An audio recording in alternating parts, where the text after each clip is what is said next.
Doctor को भगवान भी कहा जाता है। ये एक विश्वास का रिश्ता होता है, मगर कैसा हो अगर जीवन देने वाला ही मौत का शैतान बन जाए। जिसे अमृत समझे वही विष निकले। डॉक्टर अंशुमन बहुत ही काबिल था। जाने कितने ही लोग उसके इलाज से ठीक होकर उसे दुआएं देकर गए, मगर उस रात उसके सिर पर शैतान सवार हो गया था। ठहरो सिस्टर, ये क्या कर रही हो? नथिंग डॉक्टर, पेन किलर दे रही थी। सुबह तक इसे होश आ जाएगा और पुलिस भी आ जाएगी। फिर सबको पता चल ही जाएगा किस हैवान ने इसके साथ ये सब किया। नो, तुम जनरल वार्ड में जाओ, मैं इसे देख लेता हूँ। Okay doctor. हाँ विवेक, बोल।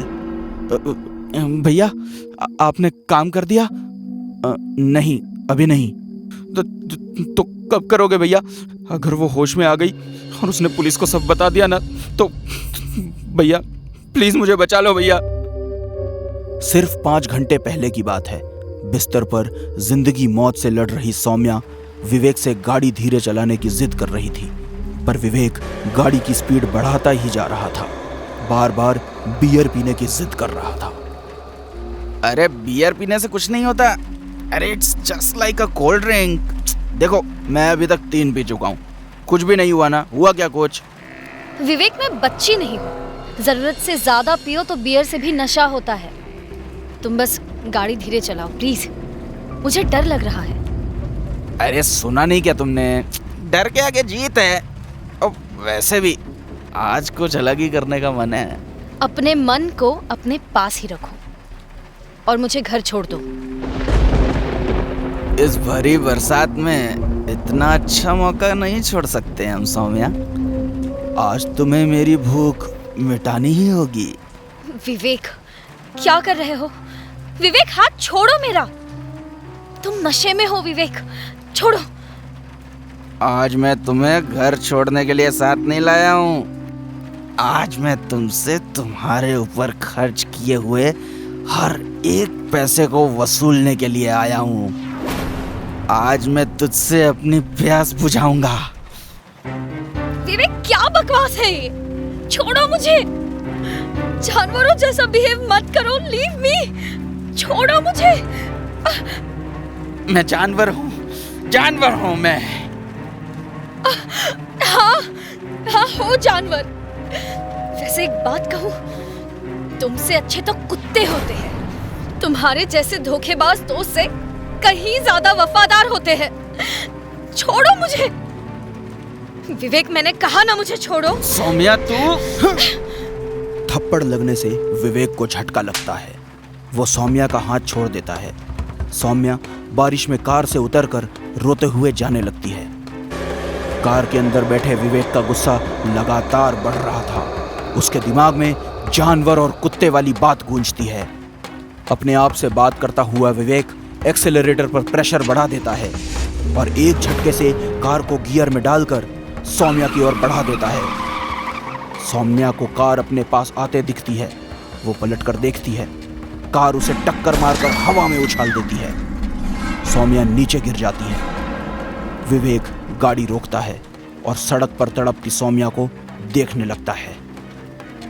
विवेक ने गुस्से में आकर सौम्या पर गाड़ी चढ़ा दी और गाड़ी चढ़ाने के बाद खुद को पुलिस से बचाने के लिए अपने बड़े भाई के अस्पताल में ले आया। लेकिन वहां आकर जैसे ही उसे पता चला कि सौम्या बच जाएगी, बस उसी पल उसने अपने भाई को एक्सीडेंट का सारा सच बता दिया और उस पर दबाव बनाने लगा कि वो सौम्या को मार डाले।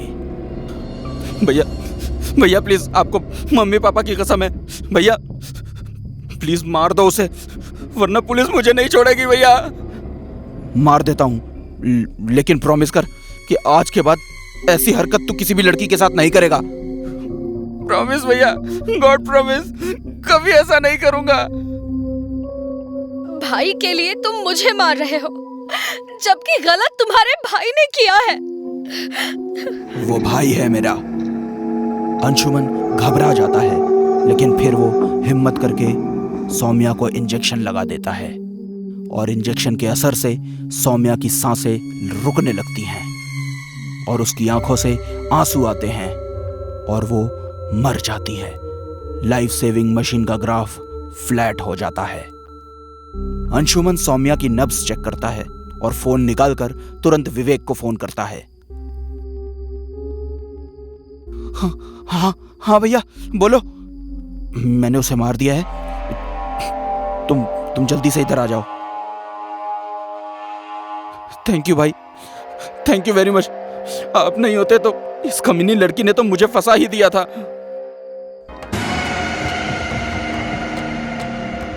बस तो वाकई में गए हो। भाई ये क्या हो रहा है भाई ये क्या है? मौत बांटने वाले तुम दोनों भाइयों को अब मैं मौत के घाट उतारूंगी। जैसे ही सौम्या इशारा करती है, उस रूम में मौजूद इंजेक्शन, सीजर और नाइफ हवा में अपने आप उड़ने लगते हैं और तेजी से जाकर उन दोनों भाइयों के शरीर में धंस जाती है और दोनों वहीं पर मर जाते हैं। वार्ड की दीवारों पर खून ही खून बिखर जाता है। दोनों की लाशें दीवार पर टंग जाती हैं और सौम्या का शरीर वापस बेड पर गिर जाता है। एक भाई ने अपने भाई की प्यार की खातिर उसकी गलती पर पर्दा डालते हुए अपने पेशे से धोखा किया और मासूम को मौत की नींद सुला दिया। लेकिन कहते हैं ना, ईश्वर के घर में देर है अंधेर नहीं। उसने उसी लड़की के हाथों उन दोनों को मारकर इंसाफ कर दिया। बुराई का अंत हमेशा बुरा ही होता है।